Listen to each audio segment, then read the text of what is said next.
এই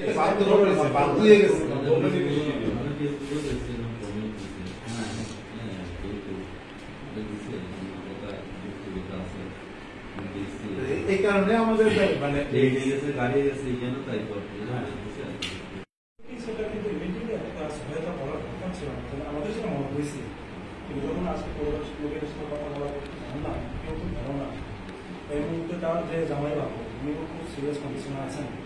আমাদের রাজ্যের সব মানুষ এই বিষয়টা জানেন যে আমাদের রাজ্য সরকার ত্রিপুরা মতা বিজেপি আইপিএফটি নেতৃত্বের সরকার তাদের নির্দেশে ত্রিপুরা স্টেট কোঅপারেটিভ 156টা পোস্টে মানে ইন্টারভিউ নেবেন। ত্রিপুরার চাকরি ত্রিপুরা স্টেট কোঅপারেটিভের তার ইন্টারভিউ হবে আসামে। বাধ্য করা হয়েছিল ছেলে মেয়েদের আসামে যেতে। এই বাধ্যর ফলে আমাদের রাজ্যের কমলপুর মহকুমার মহারানীপুরে দীপরাজ দেববর্মা তার জীবনদীপ নিভে গেল। একটা স্বপ্ন নিয়ে যাচ্ছিল, দেহ হয়ে তার বাড়িতে তার লাশটা ফিরল, স্বপ্নটা রাস্তার মধ্যে মারা গেল। গত পরশুদিন 12:30টায় অ্যাক্সিডেন্ট হয় রাত্রিবেলা।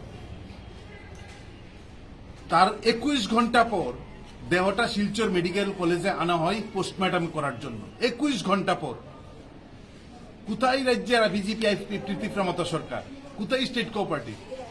21 ঘন্টা পর শিলচর মেডিকেল কলেজে আনা হয়, পোস্টমর্টম করা হয়। তারপর আজকে সকালবেলা তার দেহ বাড়িতে আনা হয়, তার যে কবরস্থানে সেখানে কবর দেওয়া হয়, শেষকৃত্য সম্পন্ন হয়। এখন পর্যন্ত গত পরশুদিন 12:30টায় অ্যাক্সিডেন্ট, আজকে দুপুর মানে 24-48 ঘন্টা অতিক্রান্ত প্রায়। এখন পর্যন্ত প্রশাসনের একজন কর্তা ব্যক্তি তাদের পরিবারের সঙ্গে কথা বলেননি। গোটা এই শিলচরে যাওয়া, সেখান থেকে তাদের বডি আনা, তার শেষকৃত্য সম্পন্ন করা, গরিব নিরীহ পরিবার। প্রশাসন এখন পর্যন্ত তাদের সঙ্গে দেখা করার সুযোগ পাননি। তাদের বাড়িতে আমরা গিয়েছি, ছাত্র যুবদের টিম, আমরা 4টা সংগঠনের পরিবারের সঙ্গে কথা বলেছি, তার স্ত্রীর সঙ্গে কথা বলেছি, জানতে পারলাম কেউ তাদের সঙ্গে এখন পর্যন্ত ন্যূনতম ফোনে যোগাযোগ করেননি। সঙ্গে সঙ্গে আমরা খুবই ফেটে পড়ি, আমরা সিদ্ধান্ত করি আমরা এসডিএম এর কাছে যাব।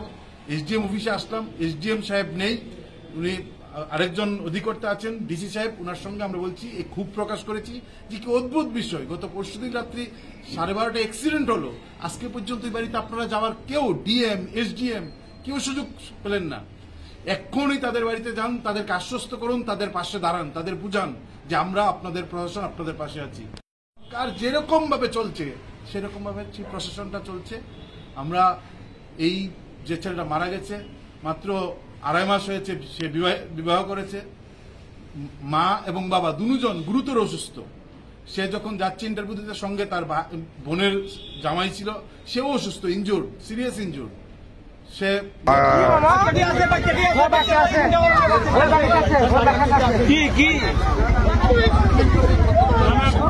গাড়িটা এই দিক থেকে আইতেছে, আর একটা ড্রাইভার ওই দৌড়ে আইতেছে, ধীরে ধীরে দৌড়ে আইয়া গাড়ির কিনার দিকে আইয়াই তোমার গাড়িটা ফোর্সে ড্রাইভারের উপরে পড়ে গেছে। পোলাওয়ান্টি বাঁচিয়েছে, ড্রাইভার কালে কষ্ট হয়েছে। হ্যাঁ, ড্রাইভারের ক্ষতি হয়েছে।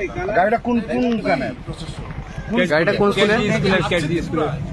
আমরা প্রমাণ হচ্ছে কিছু নেই। আমার নাম দীপঙ্কর দে, আমার মেয়ে ওই স্কুলে পড়ে। তো যখন 9:30টায় বাচ্চাটা পিক আপ করলো, তারপরে অন্যান্য বাচ্চাদের নিয়ে আসার সময় মনতলাতে যখন আরেকটা বাচ্চাকে পিক আপ করার সময় বাচ্চাটা দেরি করছে, তো বাচ্চাটাকে আসছে না জন্য সে নেমে দেখতে চাইছে কেন আসছে না। তখন ওই হঠাৎ আরেকটা সামনে বসা ছিল বাচ্চাটা, সেটা মানে গাড়ির চাবিটা অন করে দিল, তখন গাড়িটা একটু লাফ দিল। তখন ওই ড্রাইভারটা গাড়িটাকে আটকাতে গিয়ে সে গাড়ির নিচে চাপা পড়েছে, আর গাড়িটা সাইডের দিকে জমিনের মধ্যে পড়ে। ড্রাইভারের নাম কি? ড্রাইভারের নাম গুণমণি সিং। কোন স্কুলের গাড়িটা? কোন স্কুলের গাড়ি? ওই কেজি স্কুল। বাচ্চারা সুস্থ আছে, কারো কিছু হয়। বাচ্চারা সুস্থ আছে, সবাই সুস্থ আছে, ওদেরকে চেক আপ করানো হয়েছে ডাক্তার দিয়ে, তারা এখন সবাই সুস্থ আছে। ড্রাইভারের অবস্থাটা একটু সিরিয়াস, ওকে এখন আমরা অ্যাম্বুলেন্সে শিলচর নিয়ে যাচ্ছি।